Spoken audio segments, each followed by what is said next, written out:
les présidents qui respectent la Constitution sénégalaise, qui est un moment également de vitalité de notre démocratie. Donc, parce que c'est le moment où le gouvernement fixe en fait le cap. Il dit comment est-ce que, quelles sont les trajectoires de façon opérationnelle, comment effectivement ils vont atteindre les objectifs qui sont fixés dans le cadre de leur programme. Et je pense que globalement, je dis que ça a été un moment fort où on a entendu un certain nombre de ruptures être énoncées. Et je pense que c'est très important, on y reviendra. Deuxièmement, il faudrait également noter ce diagnostic, les éléments en fait de ces diagnostics qui ont été faits en fait. Une partie sur le diagnostic économique. Voilà. Et là, le Premier ministre l'a scandé de la façon la plus vigoureuse et de la façon la plus péremptoire possible, pour que ce soit entendu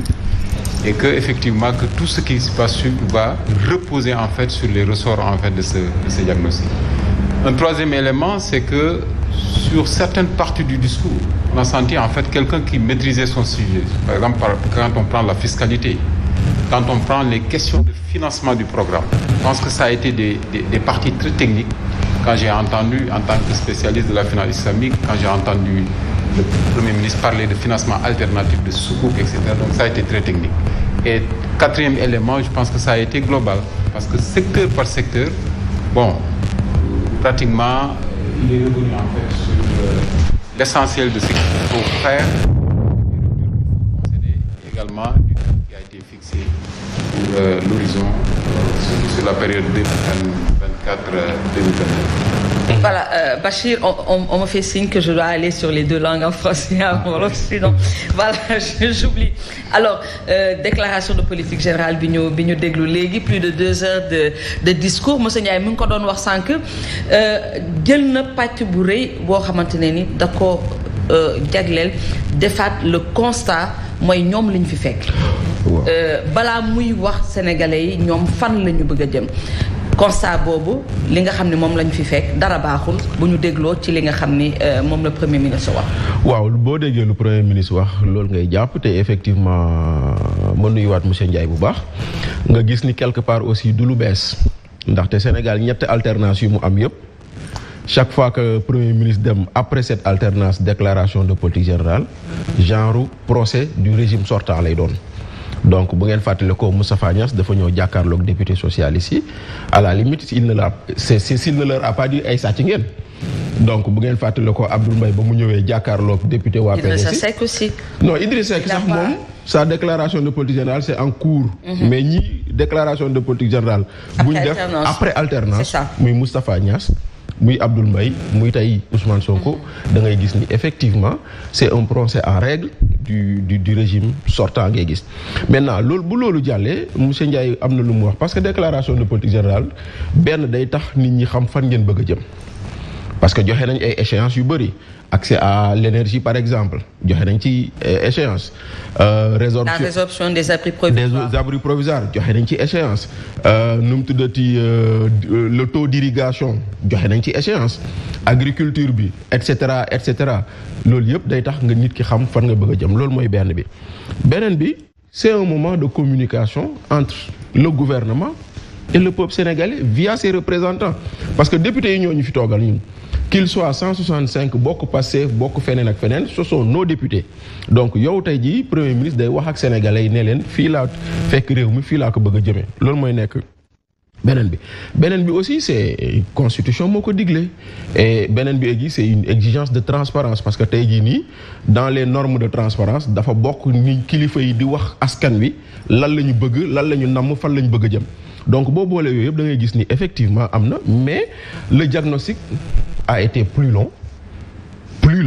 que les propositions de solutions parce que da ngay gis ni effectivement c'est un procès en règle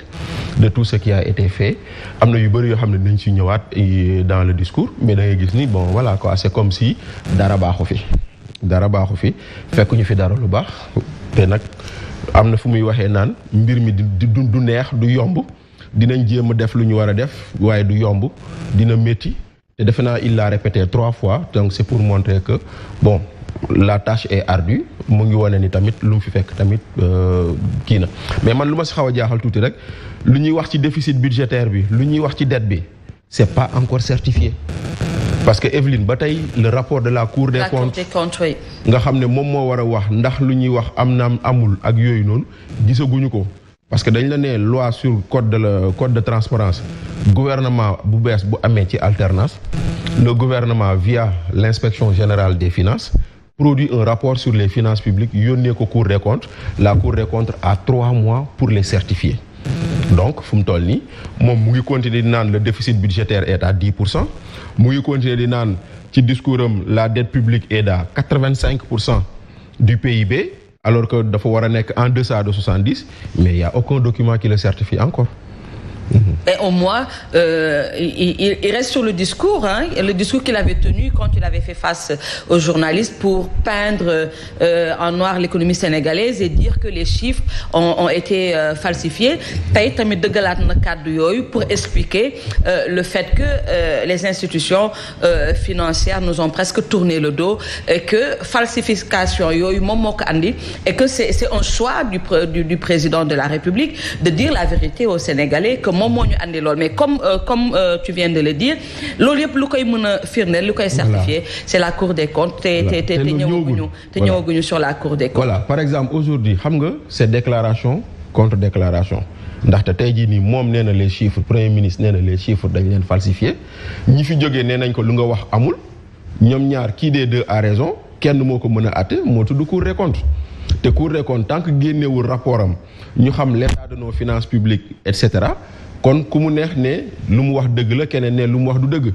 moo tax ma ne moi j'en appelle un peu à la prudence je ne dis pas que ce qu'il dit c'est faux je ne dis pas que lu mu wax amul je ne dis pas que ñi ñoo am dëgg je dis simplement l'organe de certification génneegul rapport am bu ko génnewee la ñuy xam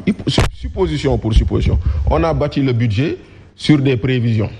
yoo xam ne peut-être si la Cour des comptes les revoit à la baisse ou les revoit à la hausse monsieur Ndiaye moom a gën a doon économiste da ngay gis ni ça change toute la structure budgétaire donc tey jii nii da ngay gis ni loolu noonu dafay am lu mu changer sur lu bëri par exemple si le déficit est finalement calculé à 5% alors que ñoom si seen ay calcul le déficit est calculé à 8%, tu vois la différence. Si par exemple le niveau d'endettement est calculé à 70% du PIB ou 80% du PIB alors que le rapport vient dire non c'est 90% du PIB, da ngay gis ni par exemple toutes les données économiques changent. Loolu moo tax ma naan man pour l'instant am na yu mu wax yoo xam ne gis nañ ko dégg nañ ko il a réitéré moom fu mu taxawoon parce que boo seetloo balaa muy wax loolu taxaw na mu ne dinañ leen wax lu ñu fi fekk te bu ngeen ko waxee loxo dina dar gémmiñam taxawaat na après mu ne on a trouvé un état à ruine nee na après je pense même que nous étions au deuxième xawma troisième sous-sol en termes de si lu ñu war a tabax kon génn guñu sax ci fondation yi et cetera donc loolu la continuer nii ba tey mais bon maintenant après quand la Cour des comptes sortira son rapport les Sénégalais apprécieront. Monsieur Ndiaye, on va rester sur le plan économique. Dans son discours, on voit que ce gouvernement se tourne résolument sur l'Afrique.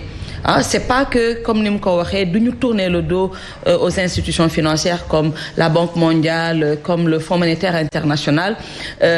mais ñoom li ñu gën a bëgg a focaliser wu c'est sur les institutions ouest-africaines les institutions africaines de finance mais surtout ci mën-mën ak koom-koomu sénégalais yi ndax loolu mën nañ ci am yaakaar par rapport ak Sénégal bi ñu wax ni dafa nekk en ruine sur le plan économique ak fi nga xam ni foofu la ñu bëgg a sukkandiku pour mën a relever le Sénégal économiquement. waaw tout d'abord selon sama expérience.